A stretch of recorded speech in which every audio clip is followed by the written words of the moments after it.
Hi friends, welcome back to my channel. நான் உங்கள் சொன்ன அன்றைக்கி நம்ம எல்லாருக்கும் பிடிச்ச குலோப் ஜாமுன் ரெசிபி தான் பார்க்க போகிறோம். ரொம்பவே ஈஸியான மெத்தடில் இருக்கும். வாங்க வீடியோக்குள்ளே போகலாம். ஃபுல் வீடியோவும் பாருங்கள். இன்னும் நம்ம சேனல் சப்ஸ்கிரைப் பண்ணாமல் இருக்கீங்கன்னா சப்ஸ்கிரைப் பண்ணிக்கோங்க. அதுக்கு நான் எம்டிஆர் குலாப் ஜாமுன் மிக்ஸ் தான் எடுத்திருக்கேன். ரெடிமேட் மிக்ஸ் தான் எடுத்திருக்கேன். இது வந்து 145 ருபீஸ். ஒன்று வாங்கினா ஒன்று ஃப்ரீ, பை ஒன் கெட் ஒனில் இருக்குது. இதை நம்ம ஒரு பவுலில் இப்போ வந்து நம்ம ட்ரான்ஸ்ஃபர் பண்ணிக்கலாம். இது 175 கிராம். இதில் வந்து 35 குலோப் ஜாமுன் அளவுக்கு பண்ணலாம். அதாவது 35 உருண்டைகள் வரைக்கும் நம்ம பண்ணலாம். இப்போ நான் அந்த ஒரு பவுலில் ட்ரான்ஸ்ஃபர் பண்ணிக்கிறேன். ட்ரான்ஸ்ஃபர் பண்ணாலும் நீங்கள் சளிச்சு எடுத்துக்கிறதா இருந்தாலும் எடுத்துக்கலாம். நல்லா நைஸாகவே இருக்கிறனால நான் அதை அப்படியே எடுத்துக்கிட்டேன். இப்போ நான் காய்ச்சி ஆற வச்ச பால் சேர்த்துக்கலாம். நம்ம ஆற வச்ச பால் தான் சேர்க்கணும். அப்போ தான் குலோப் ஜாமுன் வந்து ரொம்பவே நல்லா சாஃப்டாக கிடைக்கும். நான் அதே மாதிரி கொஞ்சம் கொஞ்சமாக நான் விரல் வச்சு மட்டும்தான் நம்ம பிசையணும். நம்ம சப்பாத்தி மாவு பிசைகிற அளவுக்குலாம் பிசைஞ்சிடக்கூடாது. நல்லா டைட் கொடுத்து நல்லா மெதுவாக தான் நம்ம பிசைஞ்சு எடுக்கணும். இன்னும் நம்ம சேனல் சப்ஸ்கிரைப் பண்ணாமல் இருக்கீங்கன்னா சப்ஸ்கிரைப் பண்ணிக்கோங்க. கூட இருக்க பெல் ஐக்கானை கிளிக் பண்ணி வச்சுக்கோங்க.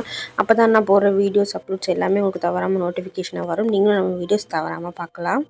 நல்லா இந்த மாதிரி பிசைஞ்சு விட்டுக்கோங்க. இதுக்கு கொஞ்சமாக தான் பால் தேவைப்படும். பால்லே நம்ம பிசைஞ்சோம் அப்படின்னா நல்லா சாஃப்டாக கிடைக்கும். இல்லை தண்ணி ஊற்றி கூட நீங்கள் பிசைஞ்சு எடுத்துக்கலாம்.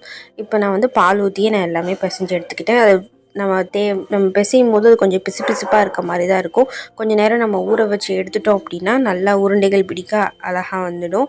இப்போ நம்ம சர்க்கரை பாகு எப்படி பண்ணுறதுன்னு பார்க்கலாம். அதில் வந்து 800 கிராம் அளவுக்கு சர்க்கரை பாகு சேர்க்க சொல்லியிருந்தாங்க. அந்த மாதிரிலாம் நம்ம சேர்த்தோம் அப்படின்னா ரொம்பவே இனிப்பாயிடும். அதனால நான் 1/2 கிலோ அளவுக்கு மட்டும் சர்க்கரை சேர்த்துக்கிறேன். அதில் ஏலக்காவும் நான் 2 தட்டி போட்டிருக்கேன். தண்ணி 1 செம்பு அளவுக்கு வச்சுருக்கேன்.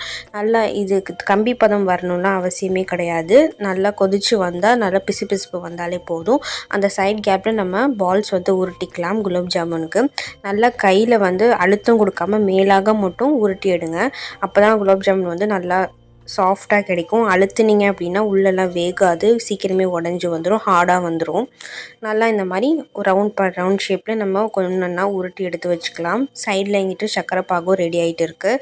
சர்க்கரை பாகு அந்த சைடில் கொதிக்க ஆரம்பிச்சிச்சு. நான் உருண்டைகளும் உருட்டி வச்சாச்சு. இப்போ சர்க்கரை பாகு ரெடி ஆகிடுச்சுன்னு பார்ப்போம். பிசுப்பு தன்மை வந்தால் மட்டும் போதும். இல்லை நீங்கள் சாஃப்ரான் சேர்க்கணுன்னாலும் சேர்த்துக்கலாம் கலருக்காக.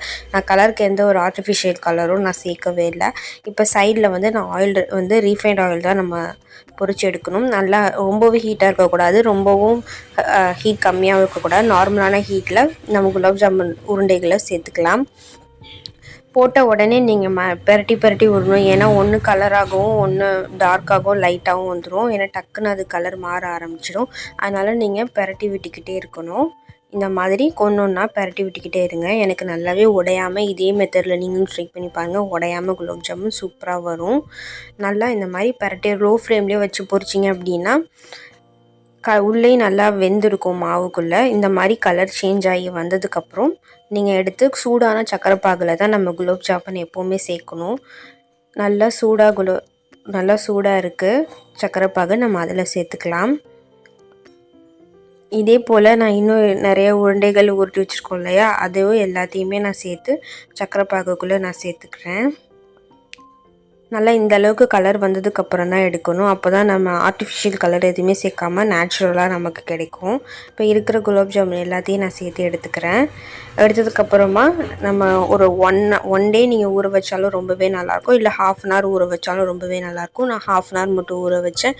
ரொம்பவே நல்லா வந்திருந்தது. இதே போல் நீங்களும் ட்ரை பண்ணி பாருங்கள். இது மாதிரி இந்த மாதிரி ரெசிபிஸ் வேணும் அப்படின்னா நம்ம சேனலில் ஃபாலோ பண்ணிக்கோங்க, சப்ஸ்கிரைப் பண்ணிக்கோங்க, பெல் ஐக்கானை கிளிக் பண்ணி வச்சுக்கோங்க. அப்போ தான் நான் போடுற வீடியோஸ் அப்லோட்ஸ் எல்லாமே உங்களுக்கு தவறாமல் நோட்டிஃபிகேஷனாக வரும். நீங்களும் நம்ம வீடியோஸ் தவறாமல் பார்க்கலாம். தேங்க்ஸ் ஃபார் வாட்சிங். பாய்.